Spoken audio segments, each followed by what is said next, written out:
Ramadan ke belakang, tidak antum jumpai pertengahan Ramadan itu hari Jumat, dan itu baru kita temui di Ramadan insyaallah tahun ini. Antum bisa cek kalender. Maka benda langit ini pun menjauh dari bumi. Benda langit ini menjauh dari bumi, mendekat ke matahari. Di saat itu benda ini tidak kuat dengan panas matahari, bisa jadi meledak. Dar. Apakah itu ledakan yang akan didengar di tanggal 15 Ramadan jika 15 Ramadan jatuh pada hari Jumat? Tahun ini 1441 Ramadan 1441 Hijriah, 15 Ramadan jatuh hari Jumat. Ustaz nakut-nakutin. Oh enggak, saya enggak nakut-nakutin. Saya berbagi rasa takut. Saya enggak mau takut sendirian.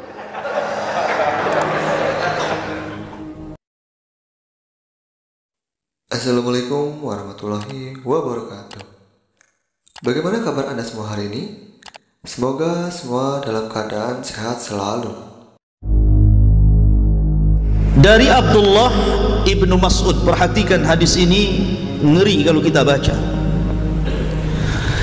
Apabila terdapat suara yang sangat dahsyat di bulan Ramadan, maka akan terjadi huru hara di bulan Syawal. Akan banyak golongan manusia yang saling memisahkan diri di bulan Dzulqa'dah. Akan terjadi pertumpahan darah di bulan Dzulhijjah dan juga bulan Muharram. Kemudian Rasul ditanya, apa yang harus dilakukan di bulan Muharram? Orang ini bertanya 3 kali.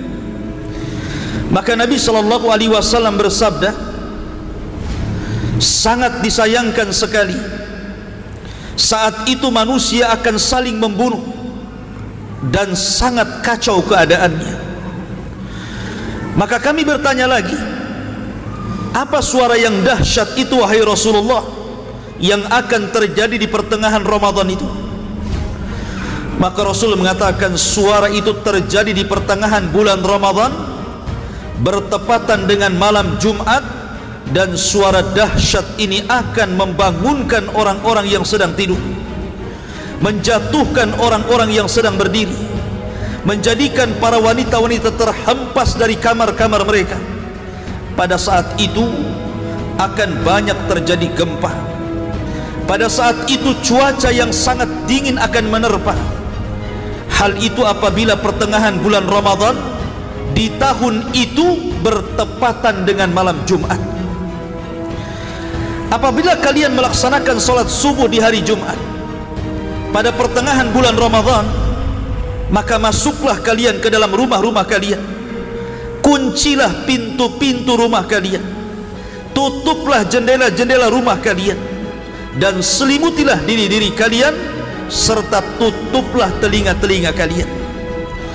Apabila kalian merasa ada suara dahsyat, maka bersungkurlah sujud kepada Allah Subhanahu wa ta'ala seraya berzikir, Maha suci Allah, Maha suci Allah, Maha suci Allah, Maha suci Allah, wahai Rabb kami, Maha suci Allah.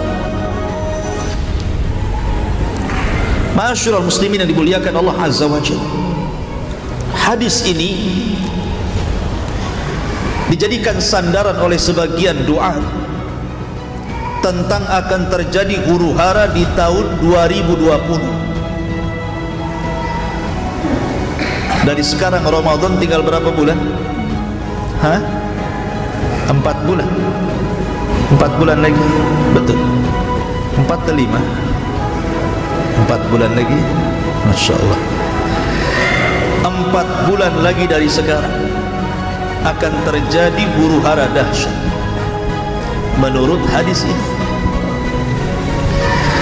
Masalahnya ikhwatu fiddin muliakan Allah Azza wa Jalla, hadis ini apakah derajatnya sahih ataukah derajatnya dhaif?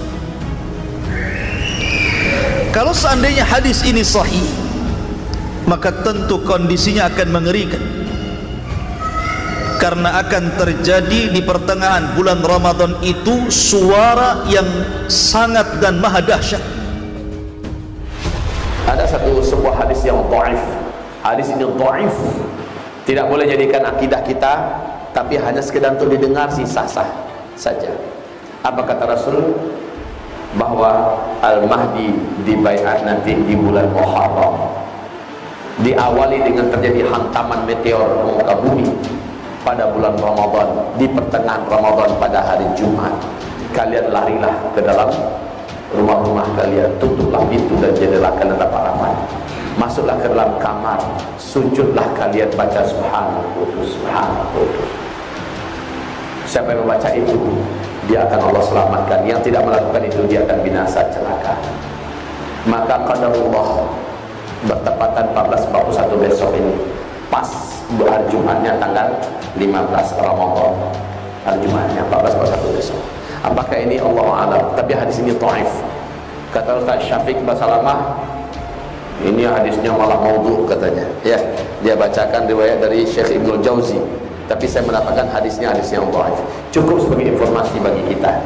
Yang jelas tanda-tanda yang lain mendukung. Nah, kaum muslimin yang kami muliakan, melihat tanda-tanda ini semua, jika benar demikian, berarti dari Oktober, November, Desember, Januari, Februari, Maret, April, Mei kita Ramadan. Tinggal Juli ya, Mei, 7 bulan lagi ke depan kita Ramadan. Waktu kita sempit, menjelang waktu sempit ini akan banyak kejadian-kejadian alam yang mengerikan. Lihat saja, kalau ini benar-benar terjadi, berarti sah. Jika belum terjadi, kita berlapang dada, kita senang dan bangga, kita sujud syukur, dan kita diberi oleh Allah kelampangan dan kesempatan lagi ke depan. Jika terjadi, jika tidak, bersyukur kita sama-sama. Jika terjadi, harusnya setelah saya sampaikan, bapak-bapak, ibu-ibu melakukan persiapan. Sebab apa? Sebab akan banyak bencana-bencana alam yang mengerikan yang akan terjadi. Baik Indonesia, baik Asia Tenggara, baik Asia Tengah, baik Arab, Afrika, Amerika, Eropa, negara-negara di dunia akan menyaksikan banyaknya kejadian besar yang akan menimpa bumi ini. Hadis ini tidak benar. Disebutkan oleh Al-Imam Adz-Dzahabi rahimahullahu ta'ala, hadis ini adalah hadis maudhu. Apa arti maudhu? Palsu. Dan juga Imam Ibnu Jauzi mengomentari juga hadis yang redaksinya sama tapi dari jalur Abu Hurairah. Itu pun dikatakan haditsun maudhu'un an Rasulillah. Kata Ibnu Jauzi, hadis itu maudhu, palsu, mengatasnamakan kepada Nabi SAW. Kemudian juga dikatakan oleh Al-Uqaili rahimahullahu ta'ala, seorang pakar hadis, dia mengatakan laisa li hadzal hadis aslun an thiqatin wala min wajhin sabitin. Kata Imam Al-Uqaili, hadis ini tidak ada asalnya dari seorang perawi yang dianggap terpercaya. Bahkan dari segi yang tetap pun tidak ada sumbernya hadis ini. Bahkan dikatakan oleh Imam Hakim sahibul Mustadrak, huwa hadithun gharibul matani, hadis ini aneh matannya.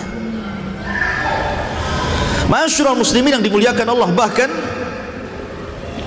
Syekh bin Baz rahimahullahu ta'ala juga mengomentari hadis ini dan mengatakan bahwa hadis ini adalah hadis yang batil. Dan Syekh Albani juga mengatakan hadis ini maudhu, palsu. Kalau sudah tahu derajat hadis ini, mestinya siapapun yang menceritakan tentang hadis ini kan harus menceritakan tentang derajat hadis, kan gitu. Jangan disampaikan begitu saja. Ini riwayatnya hanya dalam hadis, dalilnya tidak ada dalam Al-Quran. Hadis yang tertinggi namanya hadis mutawatir. Kekuatan riwayatnya sama dengan kekuatan riwayat Al-Quran. Mengingkari satu hadis mutawatir, kafir dia, murtad. Di bawah mutawatir ini namanya hadis ahad. Hadis ahad ini ada 3 levelnya. Level yang tertinggi hadis ahad adalah hadis sahih. Level pertengahan adalah hadis hasan. Dan level paling bawah adalah hadis dhaif. Oke. Ketiga level hadis ahad ini masih diakui oleh para ulama hadis sebagai qaul Rasulullah, perkataan Rasulullah SAW. Hanya saja dari start ke finish berapa lama ini menjadi perbincangan para ulama ahli hadis. Ternyata terdapat hanya riwayatnya dari hadis ahad, bukan hadis sahih, tapi hasan li ghairihi dan dhaif. Ada yang bertanya, Ustaz, kalau hadis dhaif untuk apa Ustaz disebut di kita? Ini yang perlu saya cuci kembali. Saya brainwash kita semua. Jangan buruk sangka dengan hadis dhaif. Sebab apa? Hadis dhaif bukankah masih diakui oleh para ulama hadis sebagai perkataan Rasulullah sallallahu alaihi wasallam? Ada 8 adab berinteraksi dengan hadis dhaif. Yang pertama, hadis dhaif kalau disampaikan kepada orang wajib menyampaikan status hadis itu kepada orang yang mendengar agar orang tidak menyangka ini hadisnya sahih. Yang kedua, hadis dhaif tidak boleh dijadikan sebagai dasar akidah, dibina di atasnya keyakinan. Yang ketiga, hadis dhaif tidak bisa dijadikan dalil dan hujjah dalam urusan pokok agama. Dalam urusan usuluddin tidak boleh dalilnya dari hadis dhaif. Yang keempat, hadis dhaif kalau bertentangan dengan lebih tinggi di atasnya, langsung hadis dhaif tidak dianggap. Yang kelima, hadis dhaif dalam masalah fadilah amal atau fadail amal dapat diterima, bisa diamalkan dan bisa dijadikan dalil dan hujjah. Makanya ini pasti ada kitab fadilah amal tak? Ada ya. Di kitab fadilah amal ini yang dipegang oleh saudara dan sahabat seiman kita dari jamaah tabligh, di dalamnya ada hadis sahih, ada hadis hasan, ada hadis dhaif. Sepakat para ulama ahli hadis dhaif dapat dipakai dalam urusan fadilah amal. Oke. Yang keenam, A dan B. 6A. 6A, hadis dhaif masih perkataan Rasulullah. Menurut Al-Quran surat Al-Hujurat ayat 1 ayat 2, perkataan Rasulullah wajib lebih ditinggikan daripada perkataan manusia mana saja. Ketika Habib berkata, Kiai berkata, Ustadz berkata, ulama berkata, MUI berkata, Dai berkata, guru berkata, tiba-tiba muncul qala Rasulullah. Rasulullah berkata, hadisnya dhaif. Sepakat para ulama hadis mengatakan qala Rasulullah lebih tinggi daripada perkataan manusia mana saja. Itu 6A. 6B, karena ini masih perkataan Rasulullah, tolong dimuliakan. Kalau ada yang mengatakan bukankah hadis dhaif juga bisa diamalkan? Boleh diamalkan, tapi dalam masalah fadilah amal, dalam masalah keutamaan amal, bukan dalam masalah perkara gaib. Ini kan perkara gaib. Itu pun ada syarat-syarat yang ditentukan, seperti hadis dhaifnya itu tidak terlalu dhaif, sehingga dengan berkumpulnya banyak-banyak riwayat-riwayat yang semakna sehingga terangkat menjadi hasan di ghairihi, kemudian dinaungi hadis yang sahih dan kita tidak meyakini mengamalkan hadis itu. Ada syarat-syaratnya. Ini bukan fadilah amal, ini sudah masuk bab gaib ini. Ini masuk masalah akidah manusia. Jangan menakut-nakuti dengan hadis ini, karena ini bukan hadis dari Nabi SAW. Yang saya khawatirkan adalah sabda Nabi SAW, barang siapa, kata Rasulullah, barang siapa yang menasabkan hadis kepada Nabi SAW dengan sengaja, apa kata Rasul? Maka dipersilahkan tempat duduknya di neraka.